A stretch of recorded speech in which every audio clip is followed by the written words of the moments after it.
हाँ तो नमस्कार दोस्तों, कैसे हैं आप सभी। उम्मीद है आप सभी अच्छे होंगे। आज की इस वीडियो में हम लोग देखने वाले हैं कक्षा 10 के हिंदी भाग 2 20 के दांत का सब्जेक्टिव क्वेश्चन आंसर, जिसके कि लेखक हैं नरीब लोचन शर्मा जी। इन्हीं के हम लोग आज सब्जेक्टिव प्रश्न को देखेंगे। अगर आप हमारा पहला वीडियो नहीं देखे हैं, पहले वीडियो में हमने बताया है कि श्रम विभाजन और जाति प्रथा का सब्जेक्टिव क्वेश्चन आंसर, और बहुत ही जल्द हम इसका जो है कि VVI ऑब्जेक्टिव क्वेश्चन भी तैयार कर रहे हैं। तो अगर आप भी 2024 के एग्ज़ाम के तैयारी में जुड़े हुए हैं तो हमारे प्रश्न को ज़रूर देखें।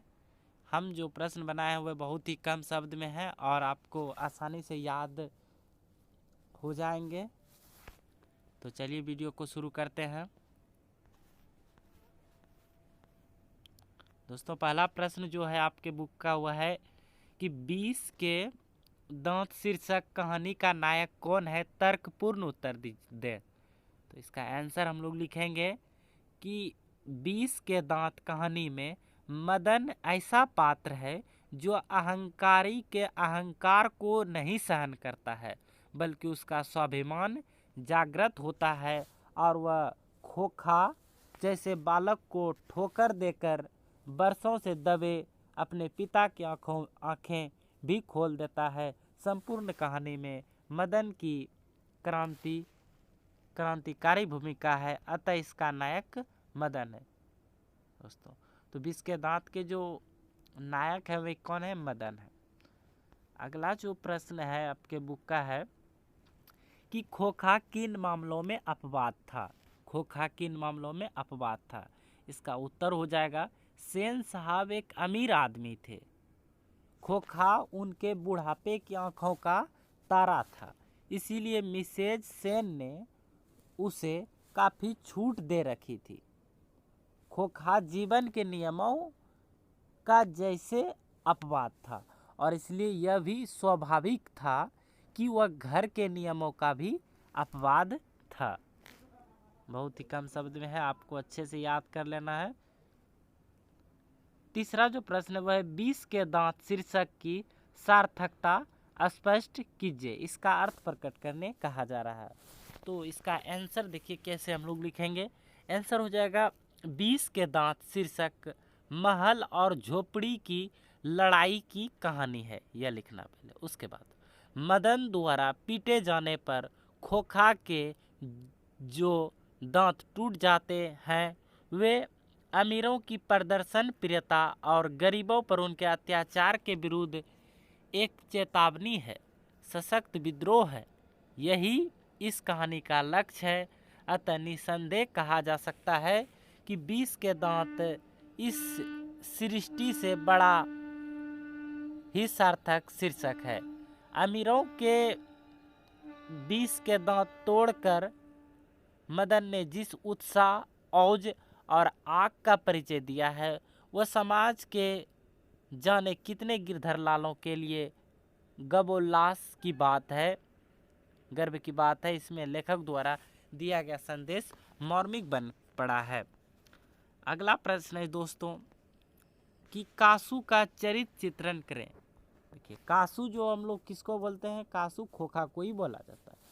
तो उत्तर हम लोग लिखेंगे कासू समृद्ध पिता का शौक लड़का है। माता पिता और बहनों को अतिशय प्रेम पाकर उसके स्वभाव में एक प्रकार का दुराग्रह व्याप्त हो गया है। वह जिद्दी स्वभाव का है, उसके मन में जो आता है वही करता है। उसमें अहंकार वृत्ति भी है। अगला प्रश्न है दोस्तों कि हमारी सृष्टि में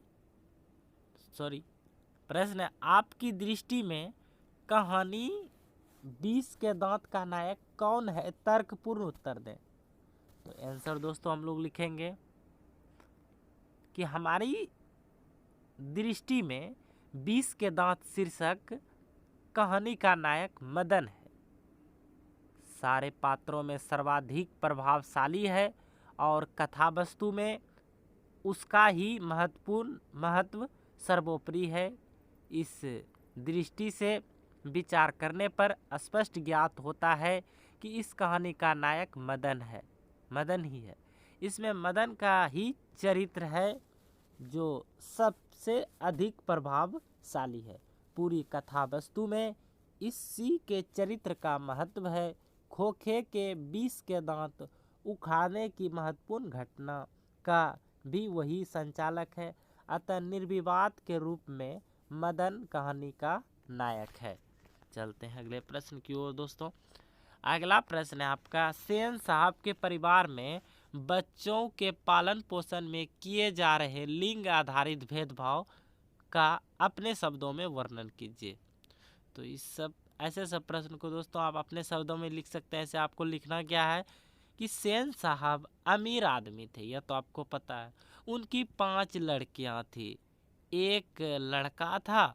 उस परिवार में लड़कियों के लिए घर में अलग नियम तथा शिक्षा थी, लेकिन लड़का के लिए अलग नियम एवं अलग शिक्षा थे। यही आपको लिखना। अगला प्रश्न है कि मदन और ड्राइवर के बीच के विवाद के द्वारा कहानीकार क्या बताना चाहता है।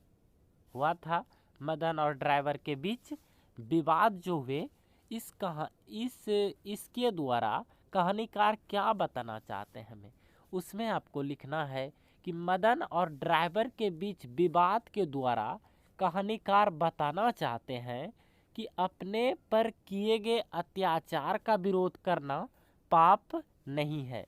सेन साहब की नई चमकती काली गाड़ी को केवल छूने भर के तथाकथित अपराध के लिए मदन शोफर द्वारा घसीटा जाता है।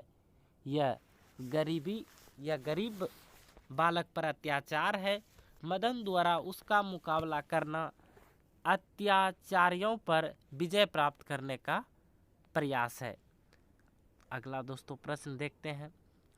अगला जो प्रश्न है वह है, आरंभ से ही कहानीकार को स्वर व्यंग्यपूर्ण है, ऐसे कुछ प्रमाण उपस्थित करें।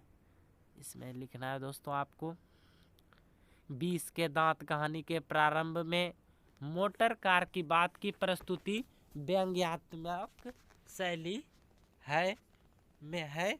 उनमें लड़कियों के गुणों की चर्चा सेन साहब द्वारा खोखा को एक इंजीनियर के रूप में देखना, उसकी हमेशा प्रशंसा भी लेखक का व्यंग ही है।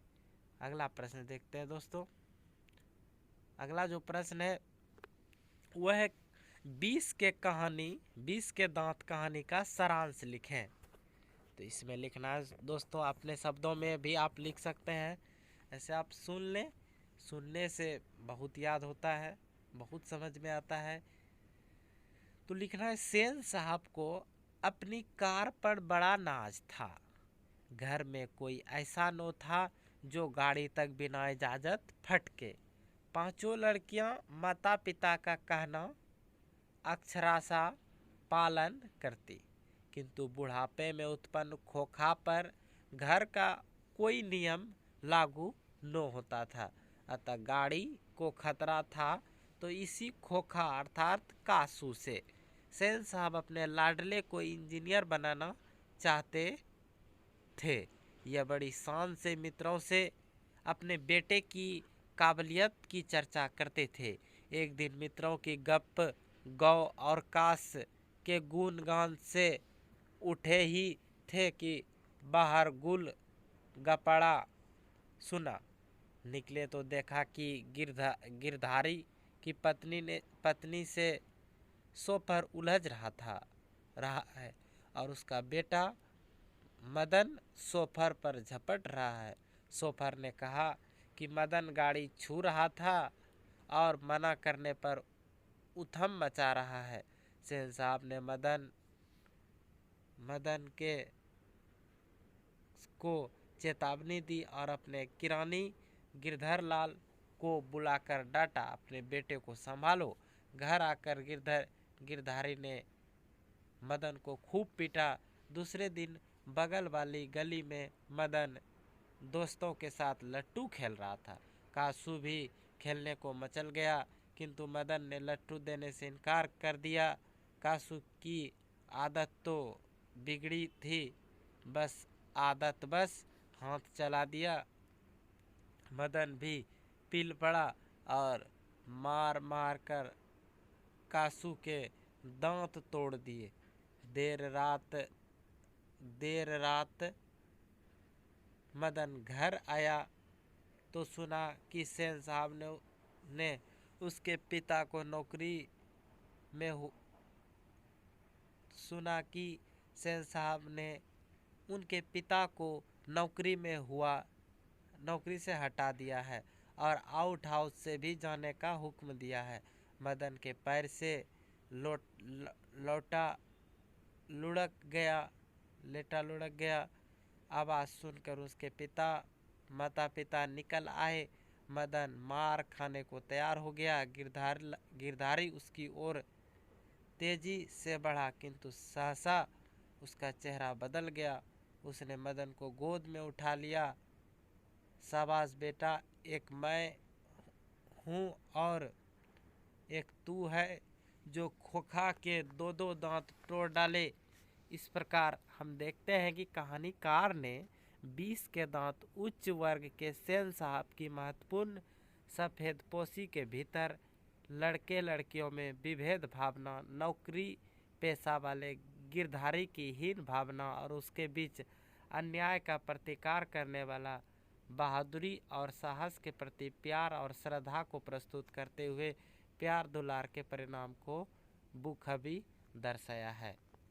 तो दोस्तों, अगला जो प्रश्न है, यह सभी प्रश्न दीर्घ उत्तरीय प्रश्न है। यह प्रश्न आपको 5 नंबर में पूछेंगे बिहार बोर्ड में, अगर आएंगे भी तो।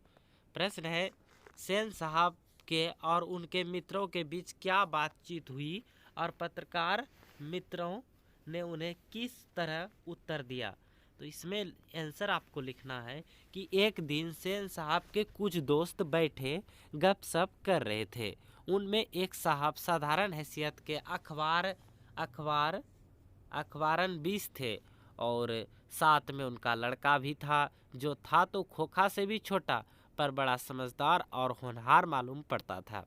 किसी ने उसकी कोई हरकत देखकर उसकी कुछ तारीफ कर दी और उन साहब ने से पूछा कि बच्चा स्कूल तो जाता ही होगा। इससे पहले कि पत्रकार महोदय कुछ जवाब दे, सेन साहब ने शुरू किया, मैं तो खोखा को इंजीनियर बनाने जा रहा हूँ और वे हो बातें दोहराकर ये बातें दोहराकर वे थकते नहीं थे। पत्रकार महोदय चुप मुस्कुराते रहे। जब उससे फिर पूछा गया कि अपने बच्चे के विषय में उनका क्या ख्याल है, तब उन्होंने कहा, मैं चाहता हूं कि वह जेंटलमैन जरूर बने और जो कुछ बने उसका काम है, उसे पूरी आज़ादी रहेगी। सेन साहब इस उत्तर के शिष्ट और प्रच्छन्न व्यंग पर ऐंठ कर रह गए। अगला दोस्तों प्रश्न है कि सेन साहब, मदन और कासू और गिरधर लाल का चरित्र चित्रण करें। तो लिखेंगे हम लोग इसमें उत्तर। प्रस्तुत कहानी में लेखक ने अमीरों की तथाकथित मर्यादा पर करारा व्यंग किया है। महल और झोपड़ी की लड़ाई में महल की खिल्ली उड़ाना। और इस कहानी में कहानीकार का मुख्य संदेश है, सेन साहब प्रदर्शन प्रिय अमीर आदमी हैं। वे गरीबों का शोषण करके उन्हें प्रताड़ित करके अपनी प्रतिष्ठा स्थापित करने वाले ब्रह्मडंबर से युक्त धनी आदमी के रूप में दिखाए गए हैं। खोखा महल में रहकर लाड़ प्यार से बिगड़ा हुआ बड़े बाप की औलाद के रूप में चित्रित है। वह अहंकारी बालक है, वह देश का प्रतीक है। मदन अमीरों की प्रदर्शन प्रियता और गरीबों पर उनके अत्याचार के विरुद्ध एक चेतावनी है, सशक्त विद्रोह है। गिरधरलाल अत्याचार, शोषण एवं अन्याय को सहने वाला लाचार एवं विवश इंसान है, लेकिन अंतर्मन से वह अत्याचार का समर्थन नहीं करता है, बल्कि उसका प्रतिकार करने की इच्छा रखता है। वैसे तो कहानी में कई पात्र आए हैं, लेकिन मिस्टर सेन, खोखा, गिरधर लाल आदि, मगर सभी पात्रों में यह मदन का ही चरित्र है जो सर्वाधिक प्रभावशाली है। मदन का चरित्र उनके व्यक्तित्व को हक लेता है। मदन के चरित्र की विशेषता है निर्भीकता, वह दुर्लियों के लिए चिंगारी है। अगला प्रश्न है दोस्तों कि सेन साहब के परिवार में बच्चों के पालन पोषण में जा रहे लिंग आधारित भेदभावों को अपने शब्दों में लिखें। सो इसमें आपको लिखना है दोस्तों कि सेन साहब अमीर आदमी थे, उनकी 5 लड़कियां थी, एक लड़का था। उस परिवार में लड़कियों के लिए घर में अलग नियम तथा शिक्षा थी, लेकिन लड़का के लिए अलग नियम एवं शिक्षा थी। लड़कियों के लिए सामान्य शिक्षा की व्यवस्था थी। वहीं खोखा को प्रारंभ से ही इंजीनियर के रूप में देखा जा रहा था। लड़कियां कठपुतली स्वरूप थी, उन्हें क्या नहीं करना चाहिए यह पूरी तरह से सिखाया गया था। दूसरी ओर खोखा के दुर्लित स्वभाव के अनुसार सिद्धांतों को बदल देना सेन परिवार के लिए सामान्य बात थी। इस तरह से उस परिवार में लिंग आधारित भेदभाव व्याप्त है।